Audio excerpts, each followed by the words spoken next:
Fala, turminha, beleza? Bom dia, boa tarde, boa noite, né? Pra mim aqui é bom dia, porque eu tô gravando esse vídeo de manhã. E aí, galera, como é que vocês estão? Tudo bem? Tranquilo? Vamos dar continuidade aí à nossa aula, né, de humanismo, que é o que a gente está falando atualmente, né?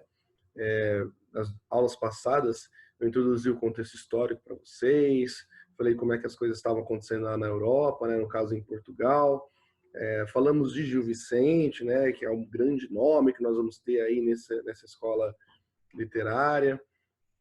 De outros autores também eu comentei e falei principalmente do contexto filosófico, né, que vai ter forte influência nesse período, tá? Quem tiver dúvida, dá uma assistida lá nas aulas passadas. Procuro manter esse padrão aí de 10 a 15 minutos de aula, que eu acho que fica bem interessante, fica mais dinâmico, tá? E aí, como eu falei na aula passada, hoje eu vou falar com vocês de uma das suas principais obras, que essa sim está sempre aí recorrendo aos vestibulares, que é o Alto da Barca do Inferno. Não sei se dá para vocês verem aí, tá? Essa obra aqui, beleza? Na outra aula, eu vou falar sobre a Farsa de Inês Pereira, que é outra grande obra do Gil Vicente, tá? Essas duas obras, é muito importante que vocês tenham conhecimento sobre elas, tá? Eu acho que é o que mais pode cair em literatura nos vestibulares, é algum trecho delas ou algo relacionado a elas, beleza? Então vamos lá, pessoal. Para tal, eu separei aqui um esboçozinho que eu encontrei e achei muito interessante, porque o Alto da Barca do Inferno, que nós vamos ter de mais legal, é os personagens. Então vamos fazer uma análise aqui, pelo menos os principais, beleza, pessoal?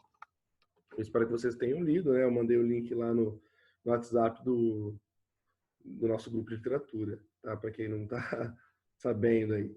É o seguinte, galera. Bom, o Alto da Barca do Inferno, ele é uma obra escrita por Gil Vicente, né, em teatro, onde é consagrada pelo grande enfoque crítico que ela vai trazer, certo? E ela faz parte de uma tríade de barcas, tá? Não, barcas não, de altos, na verdade, que é baseado um pouco na visão de Dante Alighieri. Não sei se vocês lembram, mas Dante Alighieri foi aquele que contextualizou a ideia de que seria o inferno, né? Então ele fez as suas três grandes obras, que é Purgatório, Inferno e Paraíso, né, do Dante. Então tem um pouco desse espelho aqui nessa obra do Gil Vicente, tá? E basicamente a história se baseia da seguinte forma. Lembrando que quando eu faço uma análise do livro, pessoal, e a gente vai fazer muitas, né, no ensino médio, é importante a gente ter conhecimento do contexto histórico, que eu já falei para vocês, a visão do autor, e aí se analisar pontos por pontos, tá? A gente sempre vai fazer um meio termo dessa forma, que fica bem claro. Bom, o livro inicia-se, então, de uma forma até simples, né? Porque basicamente nós temos duas barcas, uma de cada lado, sendo que uma barca é conduzida por um anjo, que representa Deus, e a outra barca, nós temos o diabo, tá?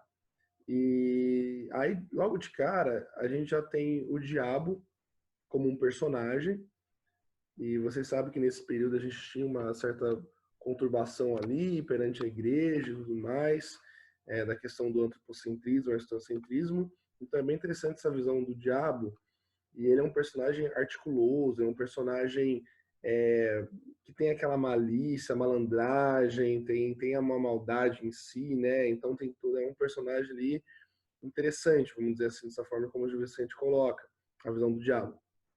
E aí nós temos, e o que acontece? Pessoas vão chegando, né, na verdade, que morreram, e essas pessoas são meio que julgadas, é como se fosse um tribunal, se elas vão para a barca do anjo ou se elas vão para a barca do diabo, ou seja, vão para o céu ou vão para o inferno. Então a história é isso. E aí vem o mais interessante, que são os personagens.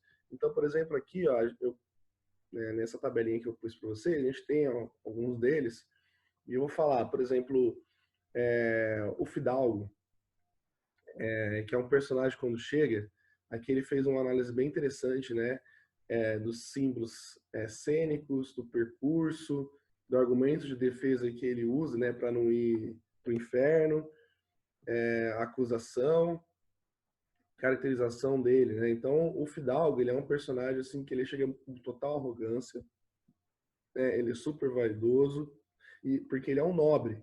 Então, é uma crítica à nobreza. Então, o fidalgo ele é um nobre que chega lá, que achando só porque ele é nobre, ele pertence àquela elite, ele tem o direito de ir para o céu.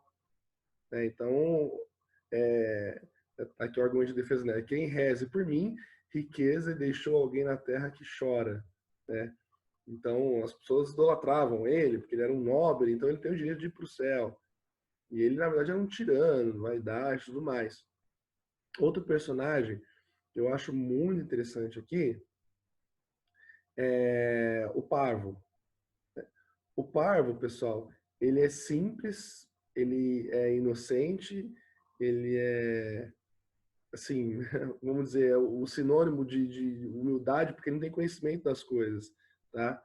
É super sincero, né? Inimputável. Então, o que é interessante aqui? O Parvo, ele acaba indo para o céu.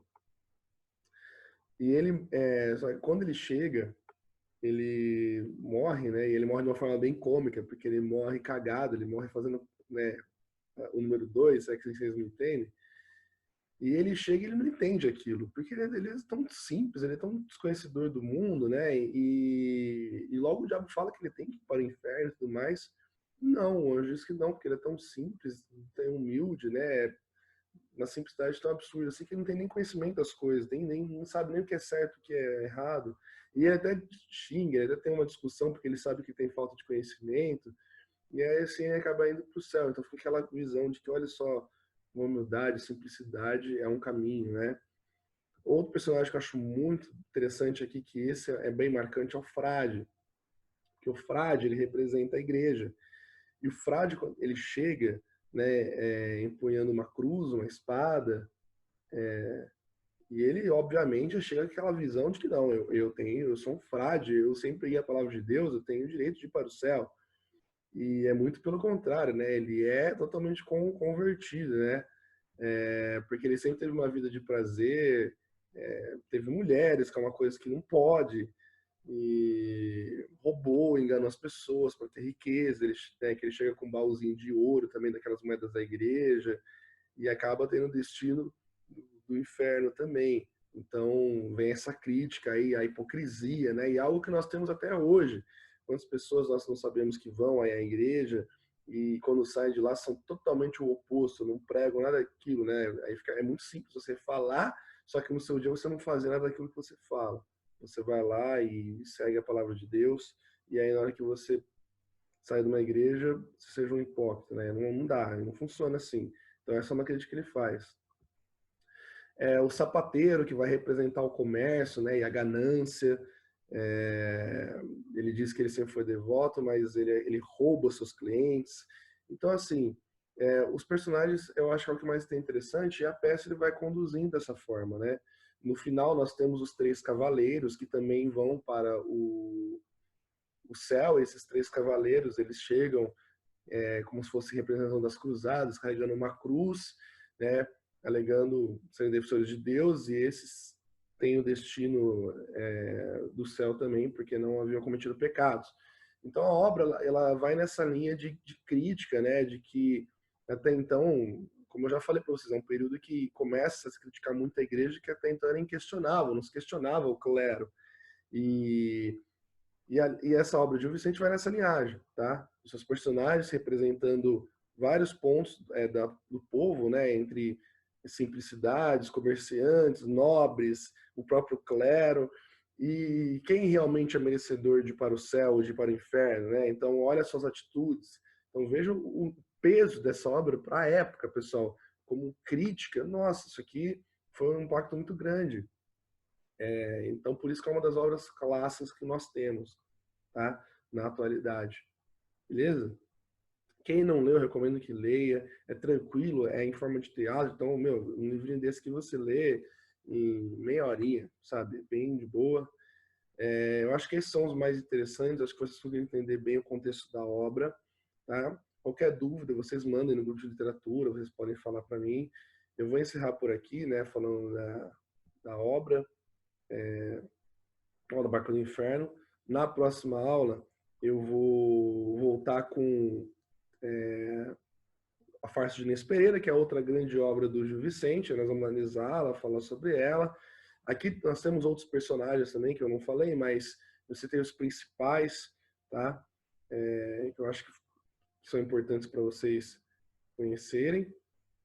E posteriormente a isso, leiam e a gente se vê na próxima aula então, galerinha, para falar da Farsa de Inês Pereira, tá certo? Bom, forte abraço para vocês então, se cuidem, tá, galera? Protejam-se, tô com saudade e até mais. Valeu!